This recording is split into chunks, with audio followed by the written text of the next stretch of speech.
chat tadi ya nada apa itu ya, senang sekali tapi kita semua tetap semangat untuk menemani Anda di hari Kamis ya. Ini sudah Kamis, kemarin aku salah sebut hari. Di acara Rumpi No Secret. Wow. Baik, hari ini ada beberapa tamu seperti biasa yang akan kita ajak rumpi sekaligus juga klarifikasi beberapa berita yang di luar sana langsung dari orangnya. Tapi kita ke pojokan dulu untuk membahas berita-berita yang hot baik yang datang dari dunia nyata maupun dari dunia maya. Ada berita apa ya? Ini berita yang pertama yang lagi rame juga ini diperbincangkan di dunia maya ya. Terkait dengan ini salah satu yang dulu disebut sebagai Crazy Rich yaitu Indra Kents yang terkenal dengan jargonnya, wah murah banget gitu ya. Jadi dia itu dari tanggal 21 kemarin ya udah ada suratnya bahwa dia itu ditetapkan sebagai tersangka gitu ya. Pasalnya apa? Jadi itu banyak, pasalnya adalah dia diduga melakukan tindak pidana judi online dan atau penyebaran berita bohong, hoaks melalui media elektronik dan atau penipuan perbuatan curang dan atau tindak pidana pencucian uang atas nama Ika. Jadi kenapa dia bisa terseret? Karena dia itu adalah afiliator. Apa sih namanya tuh, platformnya tuh namanya Binomo gitu ya. Dan itu belum ada izinnya di Indonesia untuk beroperasi. Sementara itu tradingnya juga namanya pakai binary option yang dianggap itu mirip-mirip kayak judi gitu. Dan kenapa ini bisa jadi terangkat? Karena ada beberapa korban yang mengalami kerugian banyak yang akhirnya melaporkan. Begitu ceritanya. Nah kemarin pada tanggal 21 harusnya sih dia dipanggil untuk diminta keterangan. Tapi dia nggak datang ke Barreskrim, alasannya masih karantina habis pulang dari Turki gitu ya kan. Jadi ada beberapa afiliator nih dan itu mereka semua tuh dulu dikenalnya sebagai crazy rich gitu ya. Yang suka apa sih bagi-bagi giveaway. Terus nanti kalau ada apa, ada satu yang apa juga ngasih tiba-tiba ngasih sumbangan 1 miliar lah apa gitu, itu tapi afiliator juga ya. Ini ada 3 sebenarnya yang ramai diperbincangkan. Si Indra Kents ini ada Doni Salmanan sama satu lagi adalah Nodi Wakgeng gini ya. Nah tapi yang ditetapkan sebagai tersangka Indra Kents. Ini bahkan sempat ada demonya hari Jumat kemarin, ada yang demo tuh di depan Barreskrim minta agar Ika ini ditetapkan jadi tersangka. Kenapa? Kenapa dia yang dibidik? Ya kali karena dia sering, wow murah banget gitu ya. Terus banyak sekali konten-konten di YouTube-nya itu adalah konten-konten tentang trading. Tapi dia bilang pada saat bulan Oktober dia pernah dipanggil juga untuk kasus yang ini untuk jadi saksi dimintai keterangan, itu dia sudah menghapus konten-kontennya mengenai binary option gitu. Ada mau apa? Oh kita pernah undang Indra Kents di sini beberapa kali ya. Terakhir kita undang itu di 28 Januari. Itu sudah mulai rame tuh soal dia dituding sebagai afiliator yang banyak menipu karena yang dia tawarkan itu adalah sama seperti judi online. Apa yang dia utarakan? Kita lihat yang berikut ini. Aku kan 4 tahun yang lalu terjun ke dunia trading. Ternyata dunia trading ini di Indonesia masih dikit marketnya. Masih belum banyak orang tahu tentang hal ini. Akhirnya aku mengeducate, aku bikin seperti website pembelajaran. Banyak yang tertarik, banyak yang belajar. Akhirnya aku semakin ngajarin orang, aku juga belajar sendiri. Jadi aku makin lama makin naik. Dapat penghasilan, aku puterin lagi ke bisnis lain. Okay. Aku kan punya kuliner juga. Oh mohon maaf salah lagi ya. Ini bukan yang baru-baru ini. Yang udah agak lama itu Januari 2020 ya. Kita coba menghubungi siapa? Indra Kents ya. Karena hari ini sebetulnya pihak pengacaranya Indra Kents mengatakan menjamin bahwa kliennya akan datang untuk menjalani pemeriksaan setelah statusnya dinaikkan menjadi tersangka gitu ya. Coba kita telepon ada di mana. Soalnya kalau kita ngecek di Instagramnya udah nggak ada updatean. Kemarin aku juga ngecek nggak ada updatean sama sekali setelah dia pulang dari Turki. Dan kemarin terakhir postingannya ada di postnya Indra Kents itu apa namanya mengakui memang dia minta maaf begitu ya karena dia pernah menyebut platform itu ada izinnya, ternyata tidak ada izinnya gitu ya. Udah telepon nggak diangkat. Kalau nggak ada bunyi-bunyi tuh nggak yakin gitu loh kalau ditelepon. Coba deh tut gitu. Mungkin ada lagu-lagu apa? Mungkin ada tulisan depannya, wow murah banget. nggak diangkat. Oh ya udah. Ini kemarin juga sempat ramai ya karena 3 afiliator yang ramai diperbincangkan itu tiba-tiba secara bersamaan di hari yang sama pada sakit. Pada posting lagi sakit. Yang satu ada pemeriksaan di Turki, ada yang apalah Indra Kents ini ditusuk-tusuk apa gitu. Tapi dikomentarin netizen karena kok pemeriksaan apa sih? EKG atau apa itu, tapi masih pakai earphone, pakai kacamata gitu. Satu lagi ada yang kok maskernya kecil amat. Gitu dia sakit beneran atau enggak gitu. Nggak diangkat. Mungkin dia lagi masih menjalani pemeriksaan ya. Kita tunggu aja update-nya. Oke, langsung saja kita sekarang menuju ke komentar netizen. Bunyi komentar netizennya adalah... komentar netizen ramai banget ya. Kemarin juga aku baru upload wawancaraku yang udah agak beberapa hari yang lalu sebelum dia ke Turki sama Indra Kents. Itu juga ramai orang berkomentar di situ. Kalau mau lihat ya ada beberapa wawancaranya, dia tuh siapa sih sebenarnya Indra Kents ya. Gimana mau pasti pamer jam 7 miliarnya? Lupa kan habis buka rekening baru ya. Yakin aman gak tuh? Katanya gitu ya. Karena kalau nggak salah keterangan kemarin, artikel kemarin juga pihak PPATK membekukan rekening afiliator itu. Ada beberapa miliar, puluhan miliar kayaknya itu ya dibekukan, berarti kan nggak bisa dipakai ya. Nah, wah murah banget gitu komentarnya. Lain lagi coba kita lihat komentarnya. Yang lain panik gak? Panik lah. Masa enggak? Yang lain tuh maksudnya yang belum ditetapkan sebagai tersangka. Yang berikutnya apa lagi? Habis itu aja. Ini adalah hal yang kita juga nggak tahu. Aku juga ngomong begini, aku juga nggak tahu itu binary option tuh apa. Ada apa, salah apa sih sebenarnya ya. Tapi mudah-mudahan kasus ini membuat kita juga sama-sama bisa belajar apa yang perlu kita hindari. Kalau namanya kaya, tiba-tiba mendadak banyak itu juga ya berarti yang usahanya itu juga mungkin resikonya juga besar gitu ya. Oke, kalau kita tahu kita yang berikut ini ada hikmah apa yang kita bisa pelajari. Kita lihat dulu profilnya Vena Melinda dan Ferry Irawan berikut ini. Vena Melinda, artis berusia 49 tahun yang 9 Februari kemarin dilamar Ferry Irawan ini dikabarkan akan menggelar acara pernikahan di Bali 7 Maret mendatang tanpa menggunakan jasa Elma Tiana dan Dian Komalasari sebagai wedding organizer. Elma yang mengenal Ferry sejak 1994 ini membantu mencarikan endorsement pernikahan senilai 1,3 miliar. Berhentinya Elma menjadi WO disusul vendor cincin pernikahan yang mengaku kecewa karena Vena dan Ferry kerap telat saat janjian dan tidak repost cincinnya. Sebaliknya, Nimade Ayu Rahmawati ibunda Vena Melinda mengaku kecewa pihak WO tidak mempersiapkan tenda karena saat lamaran hujan turun. Benarkah alasan Vena dan Ferry memutus kerjasama dengan Elma Tiana karena Vena cemburu kepada Elma? Dan benarkah Ferry tidak ada dana untuk pernikahan hingga harus mencari endorsement? Saksikan kisah selengkapnya hanya di Rumpi No Secret. Baik pemirsa, kembali lagi kita bersama calon pengantin hits di tahun 2022 ini ya. Alhamdulillah. Alhamdulillah. Ramai diperbincangkan dan kita berkesempatan untuk mengikuti gimana yang namanya ujian calon pengantin ya. Iya. Salah satunya adalah ini WO-nya kalian putus kerjasama ya sama WO yang kemarin ya. Apa sih Madina WO. Kalau boleh aku... Itu apa sih sebenarnya nih Iya. tulisannya gini, WO-nya mundur karena Ibu Vena Melinda kecewa. Elma Tiana jelaskan sebabnya dan minta maaf. Kemarin Elma mengatakan bahwa bukan kita yang mundur ya, tapi ya udahlah emang udah nggak apa sih namanya nggak sepakat lagi berdua gitu. Jadi Nah. sebenarnya gimana kalau Sebenarnya gini, kalau dibilang sebenarnya ini kesepakatan Bersama. antara aku dengan WO, Oh, oke. pihak WO.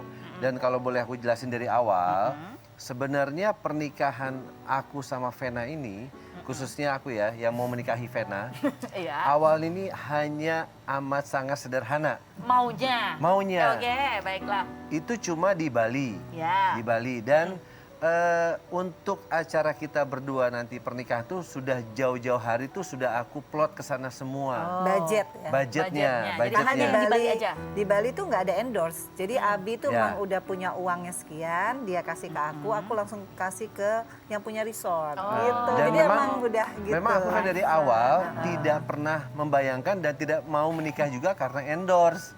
Nggak pernah terpikir ke sana sebenarnya awalnya sebenarnya. gitu. Terus pada saat seiring waktu berjalan, akhirnya dari pihak WO menyampaikan bahwa memang akan ada 7 rangkaian acara, ya kan? 7 rangkaian acara yang kita sih senang-senang aja ya sebagai pengantin gitu loh. Maksudnya, wow surprise nih buat kita gitu kan. Cuma di tengah-tengah perjalanan itu, jadi kalau dibilang fully endorse, itu sebenarnya enggak karena ada bridging cost. Bridging cost itu yang harusnya kan bridging cost memang apapun itu ya, misalnya kayak Viniros mau buat satu produksi atau apa, pasti kan ada quotation di awal, Ya. ada penawaran, atau, ini Itu nggak RAB-nya ada. sekian nih gitu kan. Cuma memang di sini sih penyampaiannya itu disampaikan ke aku di tengah-tengah. Oh, jadi kaget dong lah, kok ada biaya gitu. Ya kesannya, gitu, kurang lebih seperti itu. Oke. Karena kan kalau memang aku tuh punya prinsip ya dari dulu itu nggak pernah besar pasak daripada tiang. Dan hubungan aku sama Vena juga dibangun dengan kesederhanaan.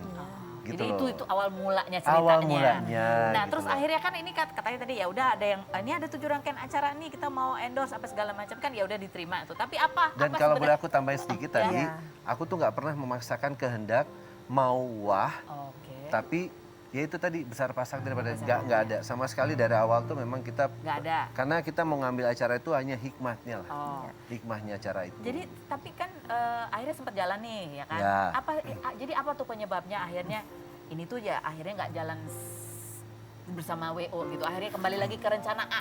Oh iya. Benarkah Ya. karena penyebabnya karena kemarin pas pertunangan pas lamaran itu ada banyak kekecewaan jadi eskalasi ketegangannya semakin meningkat gitu. Enggak sih, kalau yang tadi aku sampaikan aja lebih banyak ke bridging cost itu. Itu satu. Ya itu satu. Kalau memang ini acara dilanjutkan, karena kan ada akan ada biaya lagi yang keluar di belakangnya. Sementara itu sebenarnya Which nggak- is Iya. menurut aku ya kalau kita kan apapun itu kan kesanggupan dari kita ya. Iya, betul, betul. Terutama aku di sini akan yang jadi suaminya Vena tuh ya semua biaya kan aku yang harus Jadi, mengeluarkan. nggak deh kalau kayak gini gitu ya. Ya, jadi aku pikir kalaupun memang ada budgetnya untuk itu, lebih baik untuk aku nanti berumah tangga dengan Vena. Oh, oke, baiklah. Gitu. Untuk traktir-traktir temannya aja gitu ya. Iya. Nih, kemarin kita juga sempat menghubungi kita ngobrol juga sama Elma sama Madian Komalam gitu ya. Karena kemarin juga sempat ada di media infotainment kan ada mamanya Vena sempat cerita bahwa ada kekecewaan lah. Kenapa kok seolah-olah lebih memperhatikan keluarganya Ferry gini itu ada keterangan dan dia sudah menjelaskan juga bahwa sudah meminta maaf, sudah menjelaskan secara langsung atau melalui telepon gitu. Kita lihat ya. Kita sudah sampaikan juga baik-baik gitu kan, maksudnya memang klarifikasi dari pihak nah WO. sebenarnya WO ini hanya menjalankan rundown acara yang sudah final. Tapi tiba-tiba terjadi adanya Ya, tidak setujuan. keinginan dan setujuan itu kan mendadak gitu. Oh, ya. Jadi kita Jadi tetap menjalankan. Bukan ada maksud buruk ya memang. Iya, ya, tidak memang iya itulah, gitu. Gitu ya. Tapi kan alhamdulillah sudah ngomong baik-baik dan dari kita juga sudah minta maaf kalau memang ada menjalankan tidak sesuai dengan diharapkan. keinginan Mami Aini. Ya, kalau ini ada apa lagi nih ceritanya nih? Kalau Abi mama, mungkin. kalau mama tuh sebenarnya gini mungkin ya seorang ibu dan memang mama Karena udah sepuh belum juga. pernah sih melakukan hal ini sebelumnya. Maksudnya aku tuh memang yang disiapin banget sama mama gitu loh dan untuk seserahan baliknya gitu loh. Oke. Jadi kan aku kan ada seserahan untuk Iya, Vena, mama tuh menyiapkan semuanya dengan sendiri gitu loh. Seserahan untuk aku gitu loh.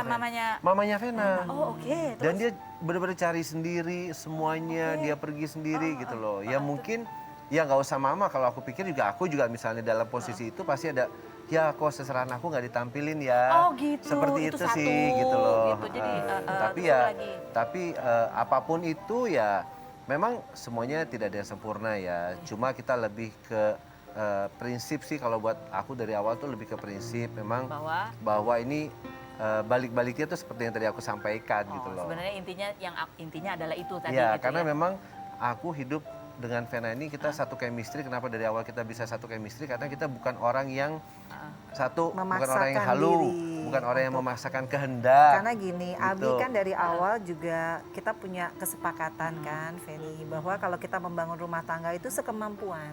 Kemudian kita benar-benar dengan kesederhanaan, karena kita udah nggak di titik duniawi.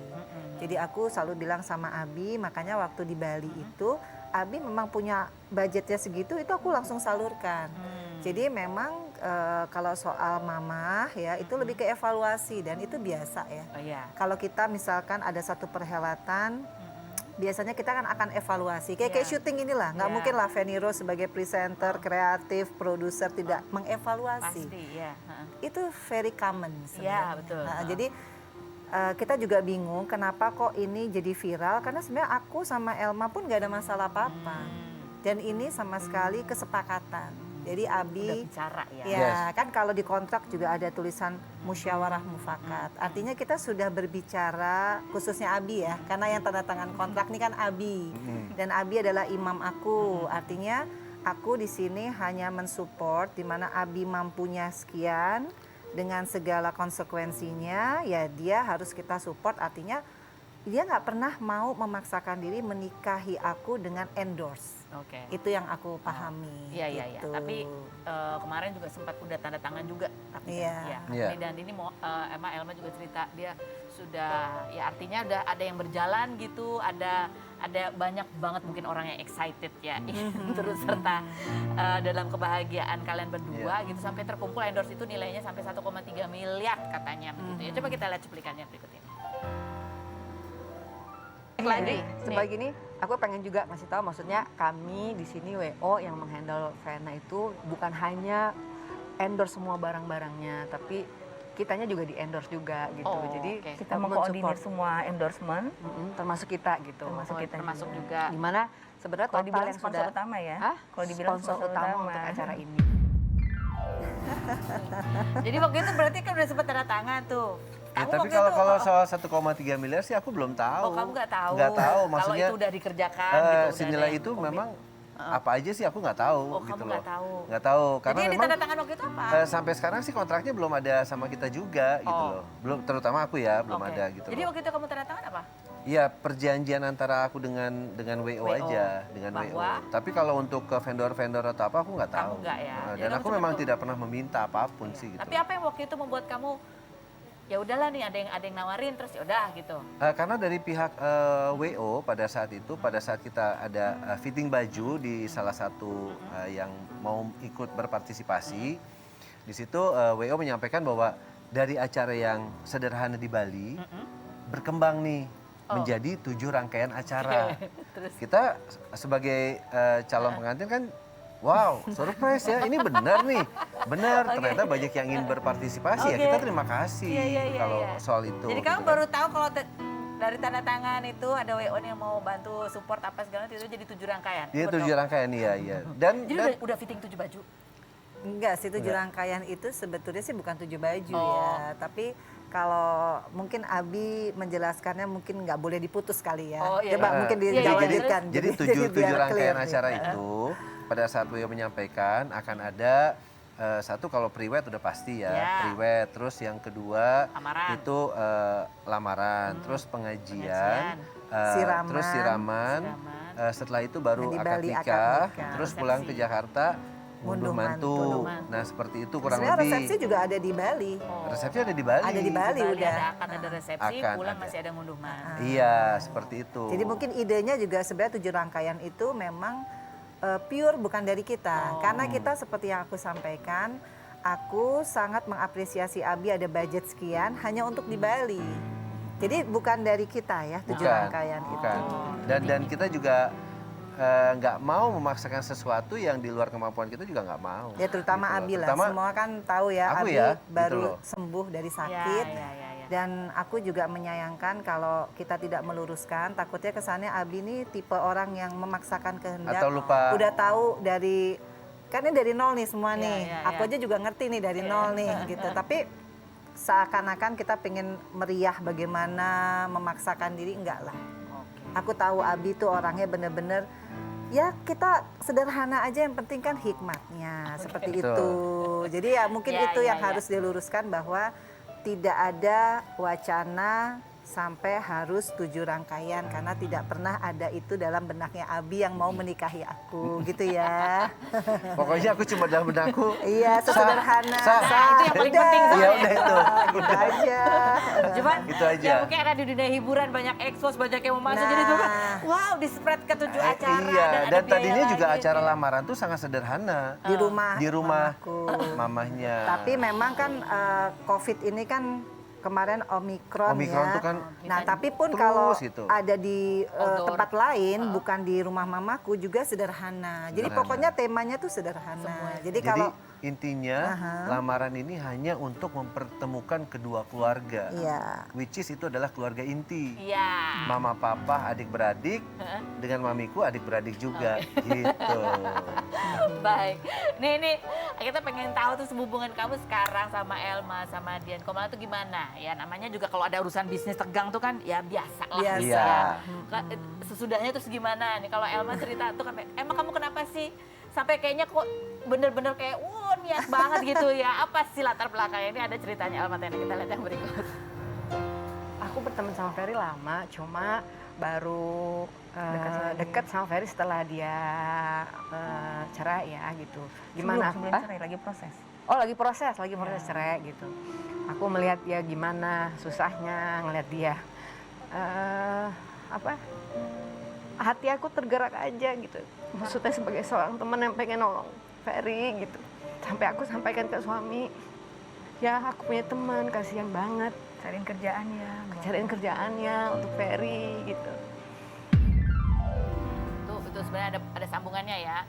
Dia bilang karena dia lihat suaminya dulu juga pernah begitu sakit, terus ada masalah, susah gitu, nggak ada teman yang mau dekat. Jadi dia ngeliat kamu sebagai teman tuh kok dia pengen bantu karena dia jadi teringat apa yang pernah dialami suaminya, kalau maksudnya kayak gitu loh. Ya itu hubungannya sih kita masih baik-baik aja gitu loh. Karena seperti yang tadi aku bilang, kita tuh sebenarnya nggak ada masalah gitu loh. Baik aku ke mereka, Vena juga ke mereka dan ini juga sebenarnya kan kesepakatan bersama gitu loh. Jadi bukan oh ini Ferry memutuskan lupa kacang akan kulit. Oh enggak seperti itu. Atau mereka merasa gimana? Enggak sih gitu loh. Gitu. Ada komentar netizen yang mau kita baca nih. Orang lagi kita baca nih. Netizen berpikirnya jadi apa nih? Panjang ya. Mbak Elma, Mbak Dian berarti mulai dan penuh dengan kesabaran menghadapi seorang Mbak Vena yang ini menurut penilaian kepribadianku ya, walaupun dimulai terdengar tidak, tapi Mbak Vena itu masih sombong katanya. Tidak terlalu berterima kasih, tidak sabaran. Kalau nggak ada Mbak Elma, Mbak Dian mungkin dia juga nggak mau ketemu sama Ferry tuh. Wah, gitu. Gimana? Ya, kalau aku sih selalu sekarang selalu berucap alhamdulillah ya. Apapun omongan kepada aku udah terbiasa. 9 tahun aku jadi single mom, banyak orang yang appreciate, banyak juga orang yang nggak suka, itu biasa. That's life. Jangankan seorang aku, mungkin siapapun yang lebih daripada aku tuh yang pro dan kontra tuh pasti akan ada. Jadi aku tidak mau menanggapi hal-hal yang menurut aku tidak seperti itu kenyataannya. Boleh aku tambahin ya, Fen? Gitu. Aku tanggepin yang ini ya. Ya kalau aku bilang sih sosok Vena ini ya, bukan karena aku akan menjadi suaminya, bukan gitu loh. Penilaian aku pribadi terhadap sosok Vena, dia adalah wanita memang yang berhati mulia. Satu, kenapa aku bilang begitu? Dia mau menerima aku dengan kondisi apa adanya gitu loh. Dia bukan Baru melihat aku memulai siapa, juga lagi ya, gitu bukan, tapi dia menerima dengan hati yang tulus gitu loh. Dan dia selalu memotivasi aku untuk lebih maju dibanding sebelumnya, untuk lebih sehat dibanding sebelumnya. Lebih sukses, Dan lebih lebih berkarya, sukses, baik gitu. dari nanti politik. Aku kan selalu membuka ya, bahwa Abi nggak boleh di rumah. Abi mesti lebih keren, lebih sehat, lebih cakep, lebih ganteng, lebih sumringah, lebih wah pokoknya lebih dari segala-galanya. Nanti kalau dilirik cewek-cewek gimana? Oh ya nggak apa-apa. Oh nggak apa-apa. Nggak apa-apa karena buat aku laki-laki tuh harus benar-benar punya jati diri. Dia harus punya dunianya. Dan aku sudah di titik jadi orang, aku kan percaya Allah itu maha baik. Kalau aku sudah dijodohkan sama Abi, berarti itu yang terbaik. Kalaupun dia tidak istiqomah, itu bukan urusan aku. Itu adalah urusan dia sama Sang Pencipta. Baik. Tapi intinya aku sudah melakukan yang terbaik dalam hidupku apapun gitu. Ada pertanyaan dari netizen, coba kita buka. Satu lagi, atau apa? Komentar. Sebagai pasangan yang akan menjalani kepernikahan kesekian kalinya di usia yang tidak muda, bagusnya sih berperilaku sesuai umurnya aja. Kalau bersikap heboh dan bucinya dipertontonkan seperti anak muda, dilihatnya gimana gitu ya? Kayak ada yang ikut panas resah gitu ya. Kita akan kembali jangan kemana-mana. Tetap di rumah.